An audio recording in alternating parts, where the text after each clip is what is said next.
வேக வச்சு ரைஸ் பண்ணி கொண்டு வந்தேன். எப்போவுமே இது மேலே ஏற மாட்டான். அவன் இது மேலே ஏறினதுக்கு ரீசன் என்னென்னா, பிளாக்கி வந்து அவனை அடித்து விரட்டுது. அது பிள்ளைங்களை ப்ரொடெக்ட் பண்ணிக்க இது என்ன பண்ணுது, இவனை பாவம் அடிக்குது, சாப்பிடவே விட மாட்டேங்குது. குழந்தை பயந்து மேலேயே நின்றுட்டான். சரி, அவனுக்கு ஃபிஷ் ரைஸ் வச்சுட்டு அவன் ஃபிஷ் ரைஸை சாப்பிட்றான். அதுக்குள்ளே அது மீனெல்லாம் கொண்டு போயிடுச்சுன்னா அவன் ஃப்ரீயாக சாப்பிட்றான். பாரு, அவன் மட்டும் போய் பிள்ளைங்களுக்கு கொடுத்துட்டு வரா.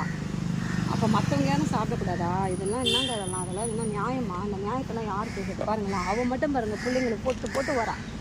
அப்போ அடுத்த பிள்ளைங்க எப்படி சாப்பிட்றது? இந்தா போ, எடுத்துகிட்டு போ. சீக்கிரம் போட்டு வா.